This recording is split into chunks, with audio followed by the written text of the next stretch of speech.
معزز و مکرم حاضرین اکرام،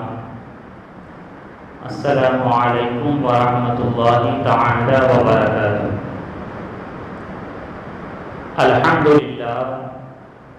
الحمدللہ رب العالمین والعاقبۃ للمتقین والصلاة والسلام على أشرف الأنبياء وخاتم النبيين وعلى آله الطيبين الطاهرين وأصحابه الكرام أجمعين، أما بعد، فأعوذ بالله من الشيطان الرجيم، بسم الله الرحمن الرحيم، يا أيها النبي حسبك الله ومن اتبعك من المؤمنين، آمنت بالله صدق الله العظيم۔ وقال النبي صلى الله تعالى عليه وسلم، إن الله جعل الحق على لسان عمر وقلبه، صدق الرسول صلی اللہ تعالی علیہ وسلم۔ آئیے ہم اور آپ سب سے پہلے عقیدت و احترام کے ساتھ ہم تمام مسلمانوں کے مرکز عقیدت، محور محبت، حضور رحمت عالم نور مجسم صلی اللہ تعالی علیہ وسلم کی بارگاہ مقدسہ میں ہدیہ درود پیش کریں، پڑھنے بآواز بلند، اللہم صلی علی سیدنا و مولانا محمد معدن الجود والکرم وآلہ واصحابہ وبارک وسلم۔ پچھلے جمعہ ہم نے خلیفہ سوم امیر المؤمنین حضرت سیدنا عثمان غنی رضی اللہ تعالی عنہ کا مختصر ذکر خیر کیا تھا، اور آج جیسا کہ آپ سب جانتے ہیں کہ ماہ ذوالحجہ کی 22 تاریخ ہے، اور یہ مہینہ بلکہ یہ سال ختم ہونے والا ہے، اور انشاءاللہ عز و جل آئندہ جمعہ 29 تاریخ ہوگی، اور اس کے بعد ماہ محرم کے ذریعے ہمارا نیا اسلامی سال شروع ہوگا، اور ماہ ذوالحجہ کی 26 تاریخ کو دوسرے خلیفہ امیر المؤمنین خلیفۃ المسلمین حضرت سیدنا عمر فاروق رضی اللہ تعالی عنہ پر قاتلانہ حملہ کیا گیا، اور اسی کے سبب سے آپ کی شہادت کا واقعہ 1 محرم الحرام کو پیش آیا۔ تو انشاءاللہ عز و جل آج کے جمعہ دوسرے خلیفہ امیر المؤمنین خلیفۃ المسلمین حضرت سیدنا عمر بن خطاب رضی اللہ تعالی عنہ کا ذکر خیر کریں گے۔ فاروق اعظم رضی اللہ تعالی عنہ وہ عظیم ذات ہے کہ جنہیں اللہ تبارک و تعالی نے بہت بلند مقام و مرتبہ عطا فرمایا ہے، اور آپ نبی کریم علیہ الصلوۃ والسلام کی بارگاہ میں بھی بہت بلند مقام و مرتبہ رکھنے والی ذات ہیں۔ فاروق اعظم رضی اللہ تعالی عنہ، آپ اسلام لانے سے پہلے اگر آپ کا دور دیکھیں، یا پھر اسلام لانے کے بعد دیکھیں، یا پھر خلیفہ بننے کی حیثیت سے دیکھیں، ہر ایک دور میں آپ کا معاملہ نمایاں نظر آتا ہے، اور اسلام لانے سے پہلے بھی آپ اپنے خاندان کے جو فرد تھے تو بہت ہی معزز مکرم فرد مانے جاتے تھے، اور ہر ایک قبیلے کو خاص عہدہ دیا گیا تھا، اور آپ کے حصے میں جو عہدہ آیا تھا زمانے جاہلیت میں وہ سفارت کا عہدہ آیا تھا، یعنی آپ بحیثیت سفیر دوسرے ممالک، دوسرے بادشاہوں کے پاس جایا کرتے تھے، اور اپنے علاقے کی تجارت کے معاملات کو طے کرتے تھے۔ تو اس اعتبار سے بحیثیت سفیر آپ قیصر و کسریٰ کے پاس بھی گئے، نجاشی بادشاہ کے پاس بھی گئے، بڑے بڑے ممالک کا آپ نے زمانے جاہلیت میں، دور جاہلیت میں سفر کیا، اور ایک کامیاب سفیر کی حیثیت سے اپنے قبیلے اور اپنے ملک کی بہترین آپ نے نمائندگی فرمائی۔ اور جب آپ نے یہ دیکھا کہ نبی کریم علیہ الصلوۃ والسلام نے اعلان نبوت فرمایا تو آپ کا معاملہ یہ رہا کہ ابتدا میں آپ اسلام کے اور پیغمبر اسلام کے بہت ہی سخت دشمن کی حیثیت سے آپ نے ابتدا کی ظاہر کیے کہ آپ جب بھی اسلام کا نام سنتے یا پیغمبر اسلام کا ذکر کرتے تو آپ اپنی شدت اور نفرت کا اظہار کرتے، اور آپ کا معاملہ یہ رہا کہ آپ بہت زیادہ جو مسلمان ہو جاتے ان پر ظلم اور زیادتی بھی کیا کرتے۔ آپ کو مذہب اسلام پسند نہ تھا، آپ نے کئی ایک پر ظلم اور زیادتی کو آزمایا لیکن کوئی بھی اسلام سے نہیں پھرا۔ آخر آپ نے ایک دن ارادہ یہ کر لیا کہ کیوں نہ ہو میں پیغمبر اسلام کے معاملے ہی کو ختم کر دیتا ہوں، تاکہ جب پیغمبر اسلام قتل کر دیے جائیں گے اور ان کا اپنا معاملہ ختم ہو جائے گا تو اسلام پھیلنے سے رک جائے گا۔ تو اسی ارادے سے آپ اپنے گھر سے نکلتے ہیں، لیکن جب گھر سے نکلتے تو راستے میں ایک شخص سے ملاقات ہوتی، صحابی رسول سے ملاقات ہوتی، تو وہ یہ کہتے کہ اے عمر کہاں کا ارادہ؟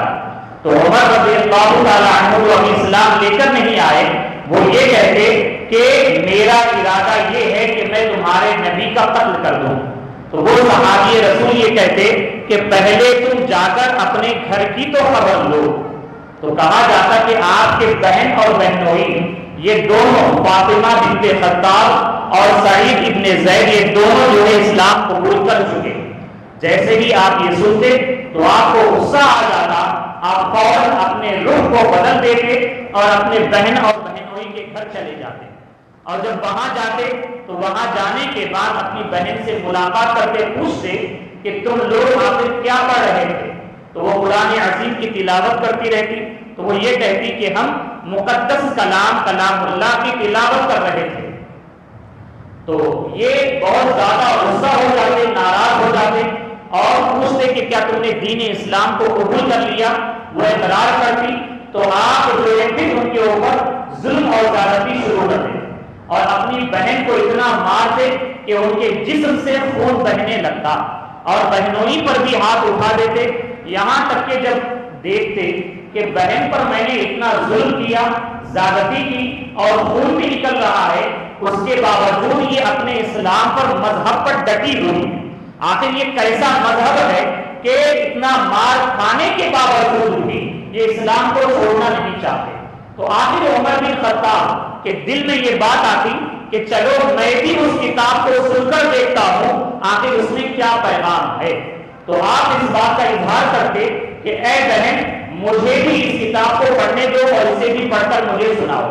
تو پہلے تو آپ کی بہن یہ کہتی کہ اس کے لیے پاکی کا حاصل کرنا ضروری ہوتا ہے، تو آپ اپنے آپ کو پاک کرتے اور اس کے بعد قریب آتے، اور آنے کے بعد کئی روایات آتی ہے کہ آپ نے سورۃ طٰہٰ کی تلاوت فرمائی، اور اس کے بعد کوئی اور روایت میں یہ آتا ہے کسی اور آیات قرآنیہ کی تلاوت کی آپ کی بہن نے۔ تو جب آپ کی بہن کے ذریعے سے آپ نے اللہ تعالیٰ کی عظمت و شان کو سنا تو آپ کا دل اس بات پر مجبور ہو گیا کہ یقیناً ایک ذات ہی ہے جو اللہ تعالیٰ ہے اور اللہ تعالیٰ کے علاوہ کوئی عبادت کے لائق نہیں۔ تو آپ کے دل میں قرآن عظیم کی برکت سے ایسی بات پیدا ہو گئی کہ آپ داخل اسلام ہو جائیں۔ اب آپ اسی ارادے سے نکلے بہن کے گھر سے، اور آپ نے معلوم کیا کہ نبی کریم علیہ الصلوۃ والسلام کہاں پر؟ تو بتایا گیا کہ صحابی رسول حضرت ارقم رضی اللہ تعالی عنہ کے گھر پر ہیں۔ تو آپ وہیں پر چل دیے، اور آپ کے ہاتھ میں ننگی تلوار تھی، اور آپ ایسے ہی چل رہے تھے، اور جب گئے اور جانے کے بعد دروازے پر آپ نے دستک دی، تو جب دستک دی تو دروازے کے سوراخ سے جھانک کر دیکھا گیا کہ آخر کون ہے۔ تو جب دیکھا گیا تو دیکھنے والوں نے یہ کہا کہ عمر آئے ہیں ننگی تلوار لے کر۔ تو آپ کے ایمان لانے سے تقریباً 3 دن پہلے حضرت سیدنا حمزہ رضی اللہ تعالی عنہ ایمان لا چکے تھے، اور وہ بھی نبی کریم علیہ الصلوۃ والسلام ہی کے پاس موجود تھے۔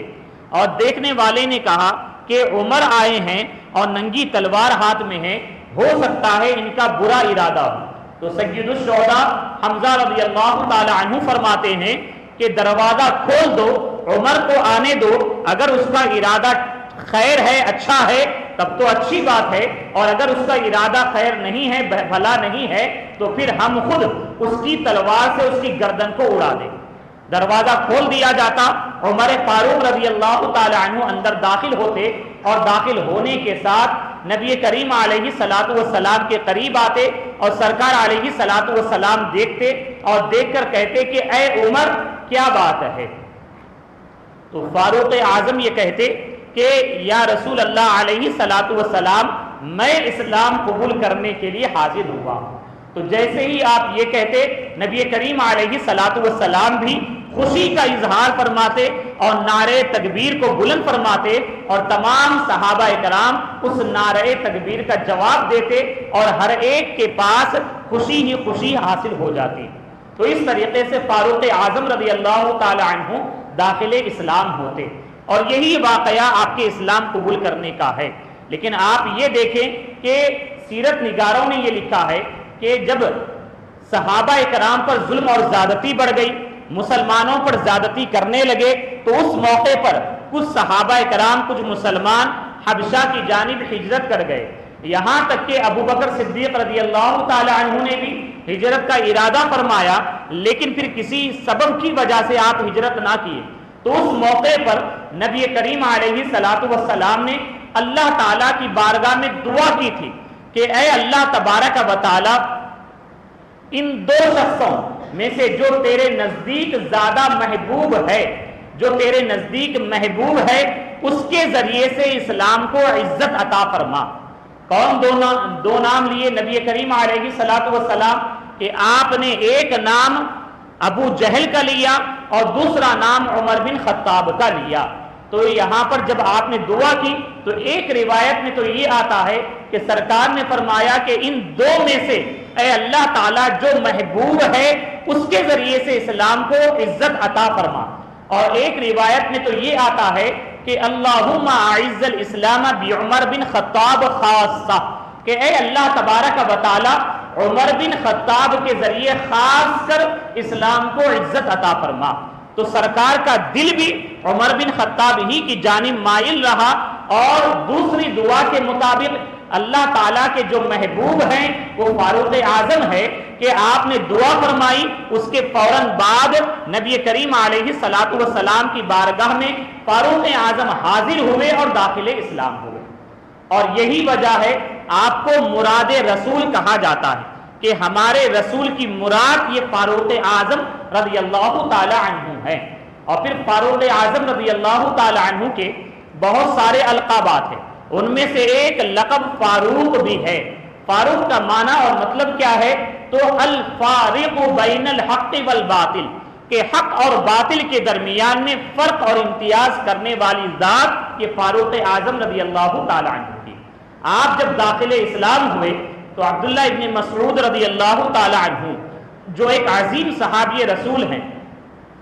آپ یہ فرماتے ہیں کہ جب عمر داخل اسلام ہوئے تو اللہ تبارک و تعالیٰ نے عمر کے اسلام کے ذریعے، عمر کے داخل اسلام ہونے کی برکت سے عمر کے ذریعے سے اسلام کو قوت عطا فرمائی، اسلام کو عزت عطا فرمائی۔ اور عمر کے اسلام لانے سے پہلے ہم کبھی بھی علانیہ عبادت نہیں کر پائے تھے، لیکن جس دن عمر بن خطاب ایمان لے کر آئے تو ہم سب کے سامنے حرم کعبہ، صحن کعبہ میں ہم نے عبادت کی اور نماز ادا فرمائی۔ اور اس کا معاملہ بھی کیسے پیش آیا کہ فاروق اعظم رضی اللہ تعالی عنہ داخل اسلام ہونے کے بعد سرکار علیہ الصلوۃ والسلام سے عرض کیے کہ یا رسول اللہ علیہ الصلوۃ والسلام، کیا ہم حق پر نہیں ہیں؟ تو سرکار علیہ الصلوۃ والسلام نے فرمایا کہ کیوں نہیں، ضرور ہم حق پر ہیں۔ تو اس کے بعد پھر آپ نے یہ کہا تو پھر ہم عبادت چھپ کر کیوں کرتے ہیں؟ علانیہ ہمیں عبادت کرنے کی اجازت ہونی چاہیے۔ تو سرکار علیہ الصلوۃ والسلام نے اجازت عطا فرمائی، اور اس کے بعد جتنے بھی مسلمان رہے وہ مسلمان دار ابن ارقم سے، ارقم رضی اللہ تعالی عنہ کے گھر سے نکلے، اور سب کے سب دو صف باندھے ہوئے اس شان کے ساتھ نکلے کہ ایک صف کے آگے عمر بن خطاب رضی اللہ تعالی عنہ تھے اور دوسرے صف کے آگے اسد اللہ اسد الرسول سید الشہداء حمزہ رضی اللہ تعالی عنہ تھے، اور اس طریقے سے پیچھے پیچھے مسلمان چل رہے تھے، یہاں تک کہ خانہ کعبہ میں پہنچے اور خانہ کعبہ کے سامنے کھڑے ہو کر سب کے سامنے علانیہ سب سے پہلے نماز ادا فرمائی۔ تو اللہ تبارک و تعالیٰ نے عمر رضی اللہ تعالی عنہ کے ذریعے اسلام کو عزت عطا فرمائی، اسلام کو رونق عطا فرمائی، اسلام کو قوت عطا فرمائی۔ اور آپ کا معاملہ یہ تھا کہ عرب کی سرزمین پر بہت کم لکھنے والے تھے، پڑھنے والے تھے، لیکن عمر بن خطاب آپ کا معاملہ یہ تھا کہ آپ زمانے جاہلیت میں اس اعتبار سے بھی بڑے ممتاز نظر آتے تھے کہ لکھنے والوں کا جو شمار کیا گیا تو تقریباً 27 لوگ تھے جنہیں لکھنا آتا تھا، اور ان میں عمر بن خطاب رضی اللہ تعالی عنہ بھی تھے۔ اور آپ ایک زبردست خطیب بھی تھے، اور آپ کو عربی زبان پر بھی بڑی مہارت تھی، اور آپ کا معاملہ یہ تھا کہ آپ بہترین شہ سوار بھی تھے اور اسی طریقے سے بہترین تیر انداز بھی تھے۔ اور آپ کے مقابلے میں، آپ جب جوان تھے تو آپ کے مقابلے میں کوئی بھی ٹھہر نہیں سکتا تھا۔ اللہ تبارک و تعالیٰ نے ایسی قوت اور طاقت آپ کو عطا فرمائی تھی، اور جب آپ اسلام لے کر آئے تو اس وقت آپ کی 27 سال عمر مبارک رہی۔ اور آپ کا معاملہ یہ ہے کہ جب ہجرت کا حکم آیا تو سب نے مکہ مکرمہ سے مدینہ منورہ کی جانب ہجرت کی، لیکن فاروق اعظم رضی اللہ تعالی عنہ کی ہجرت کا جو انداز تھا وہ بالکل ہی نرالا انداز تھا۔ سب سے یعنی کئی صحابہ کرام مکہ مکرمہ سے ہجرت کیے تو چھپ کر ہجرت کیے، لیکن ایک ذات وہ تھی جو علانیہ ہجرت کیے، وہ فاروق اعظم رضی اللہ تعالی عنہ کی ذات تھی۔ آپ نے تلوار لے لی اور اپنے آپ کو تیروں کے ذریعے سے سجا دیا، اور پھر اس کے بعد آپ حرم کعبہ میں تشریف لے گئے، اور جانے کے بعد آپ نے وہاں پر 2 رکعت نماز ادا فرمائی، اور اس کے بعد آپ پھر وہاں پر جو ہے طواف کیا۔ طواف کرنے کے بعد مقام ابراہیم کے پاس آپ نے 2 رکعت نماز ادا فرمائی، اور اس کے بعد سب کے سامنے کھڑے ہو گئے، اور کھڑے ہو کر آپ نے یہ کہا ننگی تلوار لے کر، اگر کسی میں بھی دم ہے تو وہ آ کر عمر کا راستہ روکے۔ ہاں، راستہ وہی روکے جو اپنی بیوی کو بیوہ کرنا چاہتا ہے، اپنے بچوں کو یتیم کرنا چاہتا ہے، وہی آ کر عمر کا راستہ روکے۔ جب آپ نے اس طریقے سے اعلان کیا تو کسی میں بھی ہمت نہ ہوئی کہ آپ کا راستہ آ کر روکے، اور آپ اس شان کے ساتھ مکہ مکرمہ سے مدینہ منورہ کی جانب آپ نے ہجرت فرمائی۔ فاروق اعظم رضی اللہ تعالی عنہ جب اسلام قبول کیے تو روایت میں یہ آتا ہے، مفسرین نے فرمایا سورہ انفال کی یہ آیت کریمہ جس کو ہم نے خطبے میں تلاوت کی کہ اللہ تبارک و تعالیٰ کا ارشاد ہے، یا ایھا النبی حسبک اللہ ومن اتبعک من المؤمنین، کہ اے نبی، اے غیب کی خبر بتانے والے، اللہ تبارک و تعالیٰ آپ کے لیے کافی ہے، وَمَنِ اتَّبَعَكَ مِنَ الْمُؤْمِنِينَ، اور وہ مومنین جو آپ کے پیروکار ہیں۔ تو یہ اس وقت آیت کریمہ کا نزول ہوا جب آپ داخل اسلام ہوئے۔ تو اس طریقے سے فاروق اعظم رضی اللہ تعالی عنہ کی عظمت و شان کا بھی اظہار ہوتا ہے، اور آپ کے ذریعے سے 40 مرد مسلمانوں کا عدل مکمل ہوا۔ اسی وجہ سے آپ کو متمم الاربعین، 40 کا پورا کرنے والا یہ بھی کہا جاتا ہے۔ فاروق اعظم رضی اللہ تعالی عنہ کا ایک لقب یہ بھی ہے، الموافق رأیہ للوحی والایمان، کہ آپ کی جو رائے ہوتی ہے، آپ کا جو مشورہ ہوتا ہے، یہ اللہ تعالیٰ کی وحی اور کتاب اللہ کے موافق ہوا کرتا ہے۔ یہ بہت بڑی شان ہے یہ کہ اللہ تبارک و تعالیٰ نے فاروق اعظم رضی اللہ تعالی عنہ کو یہ عظمت و شان عطا فرمائی تھی کہ آپ اللہ تبارک و تعالیٰ کی عطا سے نبی کریم علیہ الصلاۃ والسلام کی بارگاہ میں اس بلند مرتبے پر فائز تھے کہ کبھی کبھی آپ کوئی مشورہ، کوئی رائے سرکار کی بارگاہ میں پیش کرتے تو اللہ تبارک و تعالیٰ اس کے موافق وحی کو نازل فرما دیتا۔ جیسے کہ ایک مرتبہ فاروق اعظم رضی اللہ تعالی عنہ نے نبی کریم علیہ الصلوۃ والسلام سے عرض کیا کہ یا رسول اللہ علیہ الصلوۃ والسلام،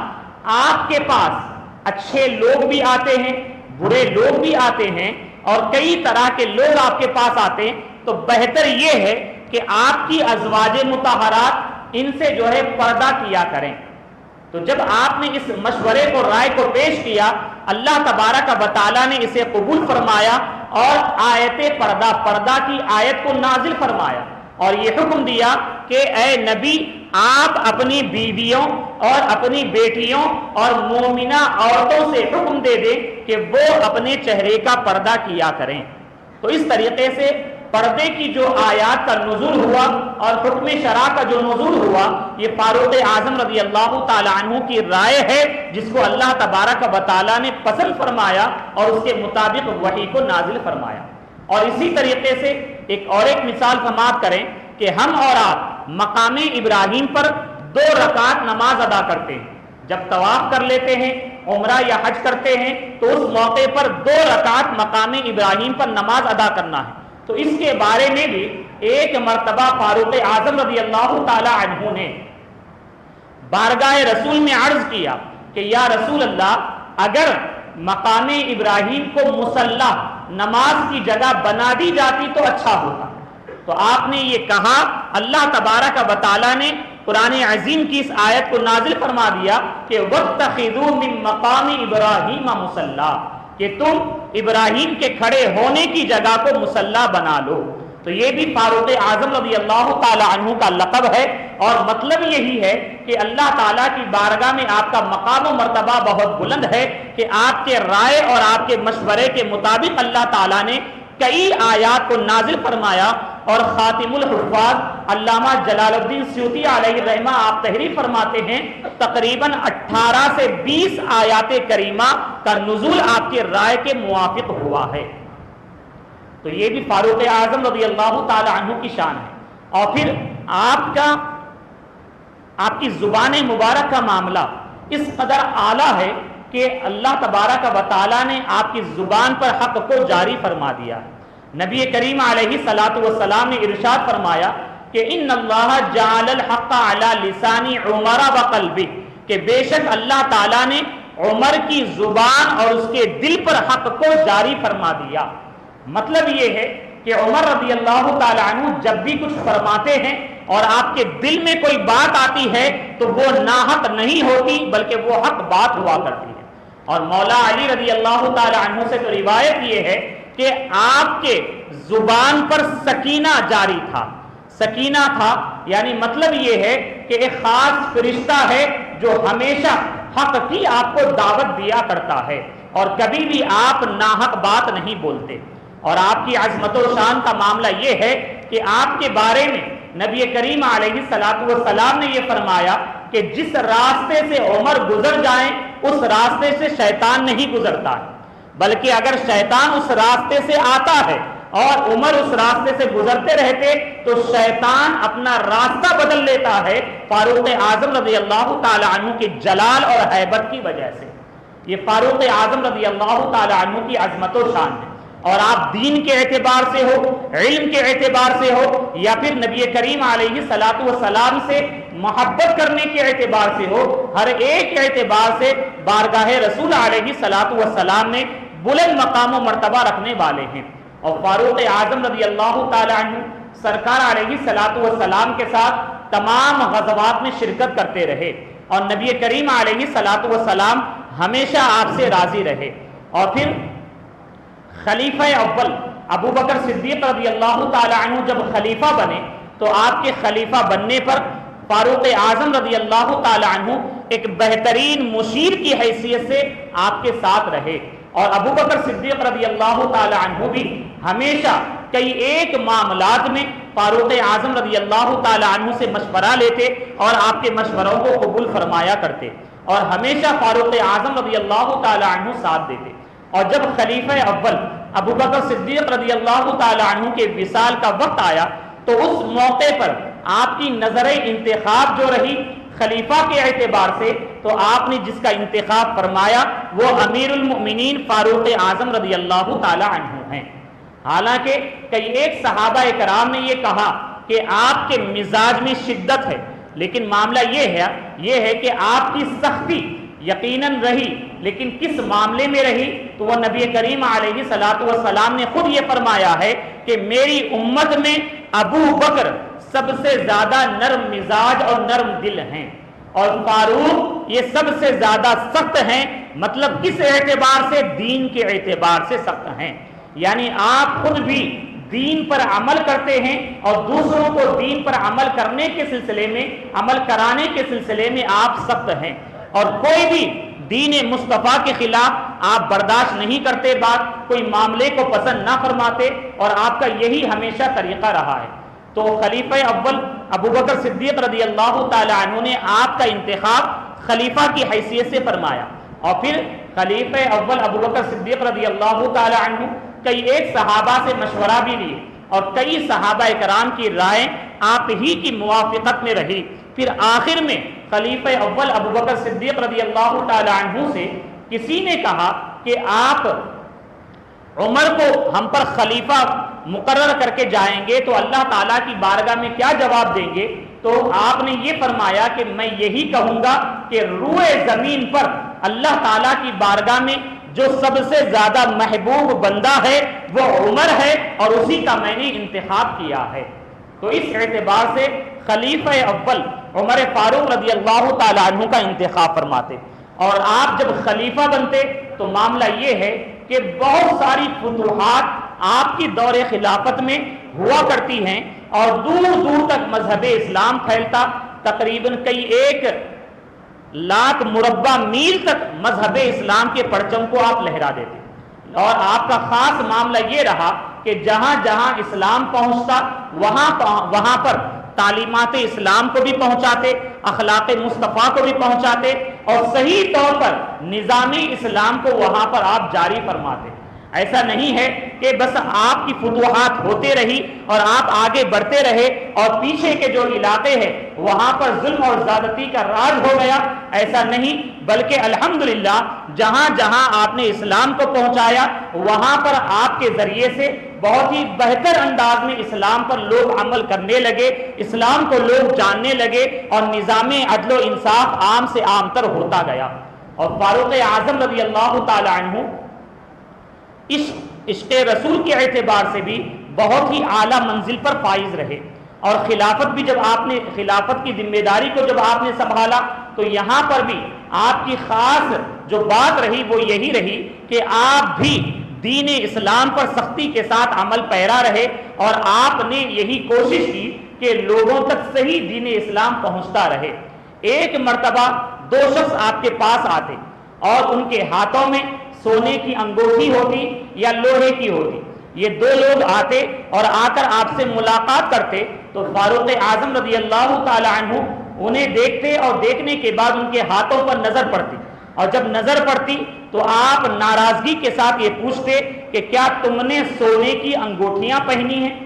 تو وہ یہ کہتے، ان میں سے ایک شخص کہتا کہ نہیں، سونے کی نہیں ہے بلکہ لوہے کی انگوٹھی ہے۔ تو فاروق اعظم رضی اللہ تعالی عنہ سخت ناراضگی کا اظہار فرماتے اور کہتے کہ لوہے کا پہننا تو یہ اور زیادہ خبیث اور بدبو والا معاملہ ہے، اور یہ سراسر دین اسلام کے خلاف ہے، اور آپ یہی حکم دیتے کہ ہمیں چاندی کی انگوٹھی پہننے کا حکم ہے۔ تو اس طریقے سے آپ فوراً تنبیہ فرماتے اور لوگوں کی اصلاح بھی کرتے۔ اور آج ہمیں بھی چاہیے کہ ہم بھی اپنے آپ کو مسلمان کہتے ہیں تو ہم اپنی خواہش کے مطابق دین پر نہ چلیں، بلکہ ہم شریعت کے مطابق دین کو اپنائیں اور دین مصطفیٰ پر عمل کرتے ہوئے عملی اعتبار سے بتائیں کہ ہاں ہم سچے مسلمان ہیں۔ اب اسی کے اعتبار سے آپ دیکھ لیں کہ انگوٹھی پہننے کا معاملہ آج ہمارے معاشرے میں بھی دیکھا یہ جاتا ہے کہ بعض مرد اور مردوں میں بھی جو نوجوان ہوتے ہیں، شادی وغیرہ کا وقت آتا ہے تو وہ سونے کی انگوٹھی پہن لیتے ہیں اور یہی کہتے ہیں کہ ہاں بس شادی کے وقت تک ہم پہن لیں گے، اس کے بعد اتار دیں گے۔ تو یہ بھی سراسر غلط ہے، چاہے آپ کچھ دیر کے لیے کیوں نہ ہو آپ پہنیں گے تب بھی جو ہے اللہ تعالیٰ کی آپ نے نافرمانی کی اور سونا پہن کر آپ نے حرام کام کیا۔ تو آپ کو چاہیے کہ چاہے شادی کا معاملہ ہو یا شادی کے علاوہ عام زندگی کا معاملہ ہو، کبھی بھی آپ سونے کی انگوٹھی ہرگز نہ پہنیں۔ آپ یہ ہوتا ہے کہ سونے کی انگوٹھی پہنتے تو نہیں ہیں لیکن زبردستی لڑکی والوں سے سونے کی انگوٹھی کا مطالبہ کر لیتے ہیں. مقصد یہ ہوتا ہے لے کر بس دکھا کر رکھ دیں گے اور اس کے بعد بیچ کر اس کا پیسہ لے لیں گے. اس میں کون سی بھلائی ہوگی اور کون سی برکت ہوگی؟ تو ہمیں چاہیے کہ اس عمل سے بھی ہم پورے طور پر بچیں. اور ساتھ ہی ساتھ چاندی کی انگوٹھی ایک مرد کو پہننے کی اجازت ہے، لیکن اس میں بھی جو ہے نا شریعت نے حکم یہ دیا ہے کہ ہمیں صرف ایک ہی انگوٹھی پہننا ہے، اور ایک انگوٹھی بھی 4.5 ماشا سے کم ہونی چاہیے، اور یہ ایک انگوٹھی صرف ایک نگ کی ہونی چاہیے.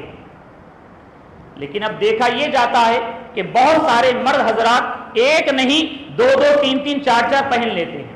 اور پہن کر بس یہ کہتے ہیں کہ ہم نے تو چاندی کی انگوٹھی پہنی ہے، یہ جائز ہے. یہ سراسر غلط ہے کہ صرف آپ کو شریعت نے جو حکم دیا ہے وہ چاندی کی انگوٹھی، اور وہ بھی ایک ہی انگوٹھی، اور 4.5 ماشا سے کم ہونی چاہیے اور ایک نگ کی ہونی چاہیے. ہاں ہم یہاں پر یہ بھی کہیں گے کہ جہاں عام مرد حضرات اس طریقے سے شریعت کے خلاف عمل کرتے ہیں، وہیں پر کچھ ایسے بھی ہیں جو اپنے آپ کو پیر کہتے ہیں، بابا کہتے ہیں، وہ لوگ بھی جو ہے نا اپنے ہاتھوں میں 2 4 چھلے پہنتے ہوئے نظر آتے ہیں.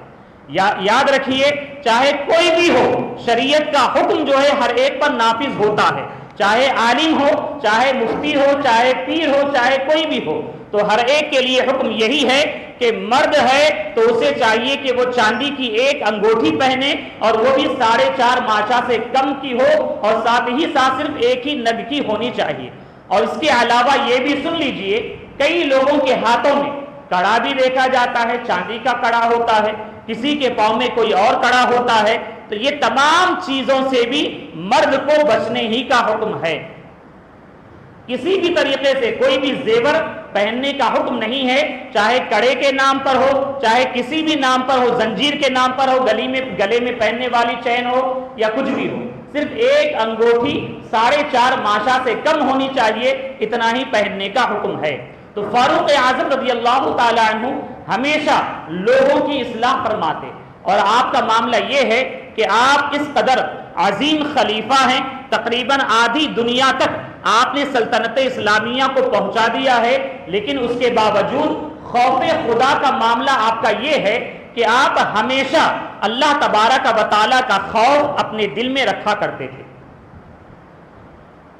اور خوف کا عالم کیا ہوتا تھا کہ آپ کے بارے میں یہ آتا ہے کہ جب آپ قرآن عظیم کی تلاوت کرتے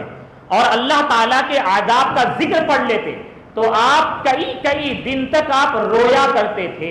اور رونے کی وجہ سے آپ کے رخسار مبارک پر ایسے لکیریں پڑ جاتی تھی اور ان کے نشان پڑ جایا کرتے تھے، اور آپ اللہ تعالیٰ کی بارگاہ میں اس قدر خوف خدا کا اظہار کیا کرتے تھے. اور کبھی کبھی آپ نماز میں ہوتے اور آپ نماز ادا کرتے، اگلی صف میں ہوتے اور اللہ تعالیٰ کے عذاب کا ذکر ہوتا اور مواخذے کا ذکر ہوتا قیامت کے دن، تو تب بھی جو ہے آپ اللہ تعالیٰ کے خوف سے رونے لگتے، اور آپ اگلی صف میں ہوتے تو آپ کے ہچکیوں کی رونے کی آواز آخری صف والے بھی سنا کرتے تھے. یہ فاروق اعظم رضی اللہ تعالی عنہ کا خوف خدا ہے. ہمیں بھی چاہیے کہ ہم بھی اللہ تعالیٰ کا خوف اپنے دل میں رکھیں. حالانکہ فاروق اعظم کون ہیں؟ جنہیں اللہ کے رسول علیہ الصلوۃ والسلام نے کئی مرتبہ جنت کی بشارت عطا فرمائی ہے، اور اللہ تبارک و تعالیٰ نے رضامندی کی سند آپ کو عطا فرمائی ہے اور جنت کا وعدہ فرمایا ہے. اس کے باوجود بلکہ آپ کی عظمت و شان یہ ہے کہ اللہ تعالیٰ آپ کے صدقے میں کئی ایک کی شفاعت کو قبول فرمائے گا، کئی ایک جنت میں داخل ہوں گے، اس کے باوجود آپ خوف خدا اس طریقے سے اپنے دل میں رکھتے ہیں. ہمیں بھی چاہیے کہ ہم جب ان اللہ والوں کو مانتے ہیں، ماننے کا دعویٰ کرتے ہیں، تو ہم بھی اپنے دل میں خوف خدا رکھیں. حالانکہ آج کے مسلمان کا معاملہ یہ ہے کہ صبح و شام نافرمانیوں میں گزرتی رہتی ہے، اور اس کے باوجود ہم اللہ تعالیٰ کا خوف اپنے دل میں نہیں رکھتے. خوف خدا کا ایک مومن کے دل میں ہونا بہت ہی ضروری اور لازم ہے، اور جب ہمارے دل میں خوف ہوگا انشاءاللہ عز و جل ہم ہر ایک گناہ سے محفوظ ہو جائیں گے اور بچ جائیں گے. اور فاروق اعظم رضی اللہ تعالی عنہ کی حکمرانی کا عالم یہ تھا کہ بڑے بڑے بادشاہ صرف آپ کا نام سن کر گھبرا جاتے تھے، اور آپ کے نام ہی کی وجہ سے ان پر ہیبت طاری ہو جاتی تھی۔ اور معاملہ یہ ہے کہ اللہ تبارک و تعالیٰ نے وہ قوت، وہ جلال، وہ ہیبت آپ کو عطا فرمائی تھی، بلکہ اللہ کے رسول علیہ الصلوۃ والسلام نے یہ فرمایا ہے کہ عمر کے غضب سے ڈرو، اس لیے کہ عمر کا غضب یہ اللہ تبارک و تعالیٰ کا جلال ہے۔ تو یقیناً فاروق اعظم رضی اللہ تعالی عنہ کی بڑی عظمت و شان ہے، اور آپ کی حکمرانی صرف انسانوں پر نہ تھی بلکہ اللہ تبارک و تعالیٰ کی عطا سے ہر ایک پر آپ حکمرانی فرماتے تھے۔ سرکش جن بھی جو ہوتے تھے وہ آپ کی بارگاہ میں آتے تو تابع دار اور مطیع و فرما بردار ہو جاتے تھے۔ اور فاروق اعظم رضی اللہ تعالیٰ عنہ کے دور خلافت میں اب آپ دیکھیں آپ کی حکمرانی کتنی اعلیٰ ہے کہ آپ ہی کے دور خلافت میں ایک مرتبہ کا واقعہ یہ ہوتا ہے کہ مصر فتح ہوتا، اور جب مصر فتح ہوتا تو وہاں پر ایک دریائے نیل ہے، اور وہ دریا پورے مصر کو گھیرے ہوئی ہے، اور اسی کے ذریعے سے وہاں کے رہنے والے اپنے پانی کا انتظام کرتے ہیں۔ تو جب وہ فتح ہوا تو وہاں کے رہنے والے لوگ مصر کے گورنر عمرو ابن عاص رضی اللہ تعالی عنہ کے پاس آئے اور آ کر کہنے لگے کہ ہم مصر کے رہنے والوں کے درمیان میں ایک رسم ہے، اس رسم کو ادا کرنا ضروری ہوتا ہے، ورنہ یہ دریائے نیل سوکھ جاتا ہے،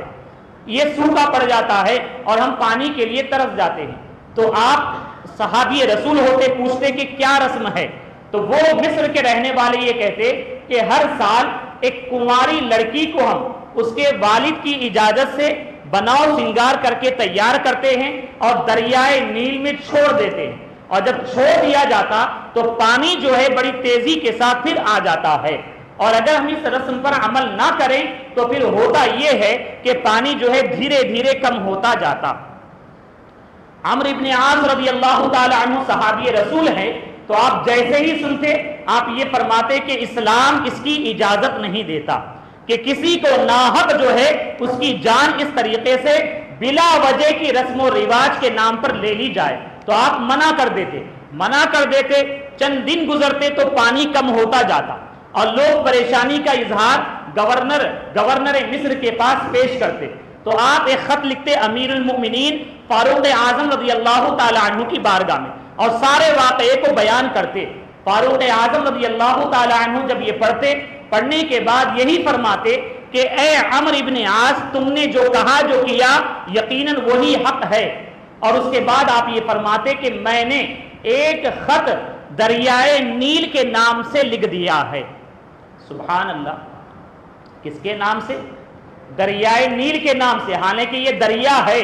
دریا کی بات کون سنے کون سمجھے، اور دریا پر کس کا حکم چلے؟ تو دیکھیں اولیاء اللہ اور اللہ تعالیٰ کے جو محبوب بندے ہیں ان کی حکمرانی دریاؤں پر بھی ہوا کرتی ہے۔ تو فاروق اعظم رضی اللہ تعالیٰ عنہ کے خط کا میٹر یہ ہوتا ہے کہ آپ لکھتے کہ اللہ تعالیٰ کے بندے عمر بن خطاب کی جانب سے دریائے نیل کے نام پیغام، اور یہ فرماتے کہ اے دریا، اگر تو اللہ تعالیٰ کے حکم سے جاری تھا تو میں حکم دیتا ہوں کہ تو اب بھی جاری ہو جا، اور اگر تو اللہ تعالیٰ کے حکم سے جاری نہ تھا تو ہمیں تیری حاجت و ضرورت نہیں ہے۔ اور اس کے بعد پھر یہ کہہ دیتے کہ اس خط کو دریا میں ڈال دیا جائے۔ یہ خط پہنچتا، عمرو ابن عاص رضی اللہ تعالی عنہ دریا میں لے جا کر اسے خط کو ڈال دیتے، رکھ دیتے۔ جیسے ہی وہ خط دریا میں ڈالا جاتا، جو پانی رک جاتا، پیچھے چلا جاتا، وہ پانی بڑی تیزی کے ساتھ پھر قریب آ جاتا اور موجیں مارتا ہوا پھر آگے بڑھ جاتا، اور پھر جب وہ خط اس دریائے نیل کو ملا تو تب سے لے کر آج تک وہ دریائے نیل بہ رہا ہے اور کبھی بھی اس کا پانی سوکھا نہیں ہے۔ تو یہ فاروق اعظم رضی اللہ تعالی عنہ کی عظمت و شان ہے۔ تو یقیناً فاروق اعظم رضی اللہ تعالی عنہ ایک عظیم شخصیت کا نام ہے۔ ہمیں اور آپ کو چاہیے کہ ہم ان کی یاد منائیں اور ان کے نام سے برکتیں حاصل کریں۔ اور 26 آپ کی ایک دعا تھی، خاص دعا ہمیشہ اللہ تعالیٰ کی بارگاہ میں کیا کرتے تھے کہ اے اللہ تبارک و تعالیٰ مجھے شہادت نصیب فرما اور تیرے حبیب کے دیار میں مجھے موت عطا فرما۔ دونوں خواہشیں تھیں، ایک تو شہادت بھی ہو جائے نصیب اور ساتھ ہی ساتھ موت کہیں اور نہ آئے، دیار حبیب ہی میں آئے۔ تو اللہ تعالیٰ نے آپ کی دعا کو قبول فرمایا حالانکہ دوسرے جب سنتے تو یہی کہتے کہ امیر المومنین جنگ کے لیے مدینے کے باہر نہیں جاتے تو کیسے انہیں شہادت ہوگی، لیکن اللہ تبارک و تعالیٰ اپنے مقبول بندوں کی دعاؤں کو قبول فرماتا ہے۔ تو آپ کی دعا اس طور پر قبول ہوئی کہ ایک دن 26 ذی الحجہ کو آپ نماز فجر کے لیے گھر سے نکلے، اور ایک مجوسی شخص جس کا نام ابو لولو فیروز ہے، یہ شخص جو ہے آپ سے دشمنی رکھتا، بغض و عداوت رکھتا، اپنے خنجر کو زہر میں بجھا لیتا، یعنی اس میں ڈبو کر رکھتا اور اسی خنجر کو اپنے پاس چھپا لیتا اور نماز فجر میں حاضر ہوتا۔ فاروق اعظم رضی اللہ تعالی عنہ آگے صف میں ہوتے اور وہ صفوں کو چیرتا ہوا آگے بڑھتا اور فاروق اعظم رضی اللہ تعالی عنہ پر 1 2 3 وار کر دیتا۔ زہریلا خنجر ہوتا، بڑی تیزی کے ساتھ وار کرتا اور آپ گر جاتے، اور یہاں تک وہ بھاگنے کی کوشش کرتا، باہر کئی ایک کو زخمی کرتا ہوا وہ نکلتا رہتا، لیکن اسے پکڑ لیا جاتا، پھر وہ اپنے ہی خنجر کے ذریعے سے اپنے آپ کو مار ڈالتا، اور فاروق اعظم رضی اللہ تعالی عنہ بہت زیادہ زخمی ہو جاتے، دوائی لگائی جاتی، کچھ کھلایا جاتا تو کچھ بھی اثر نہ ہوتا، اسی زخم کے ذریعے سے جو کچھ کھلایا جاتا وہ نکل جاتا۔ اور 26 تاریخ، اسی مہینے کی 26 تاریخ کو آپ پر یہ قاتلانہ حملہ ہوتا، اور اسی کے سبب سے یکم محرم الحرام کو آپ کی شہادت کا واقعہ پیش آتا اور اسی دن تدفین عمل میں آتی۔ تو فاروق اعظم رضی اللہ تعالی عنہ کا احسان ہم امت محمدیہ پر بہت زیادہ ہے، اور آپ کے فضائل اور کمالات بہت سارے ہیں، انشاءاللہ عز و جل پھر کسی موقع پر بیان کریں گے۔ اللہ تعالیٰ کی بارگاہ میں دعا ہے اللہ تبارک و تعالیٰ فاروق اعظم رضی اللہ تعالی عنہ کے طفیل ہم تمام کے گناہوں کو معاف فرمائے، ہم تمام کی مغفرت فرمائے، اور آپ کے نقش قدم پر ہمیں چلنے کی توفیق عطا فرمائے، اور ہمارے جتنی بھی نیک مرادیں اور جائز دعائیں ہیں اللہ تبارک و تعالیٰ آپ کے طفیل اسے پورا فرمائے۔ وما علینا الا البلاغ۔ السلام علیکم ورحمۃ اللہ تعالی وبرکاتہ۔ جو حضرات سنت ادا نہ کی سنت ادا کریں۔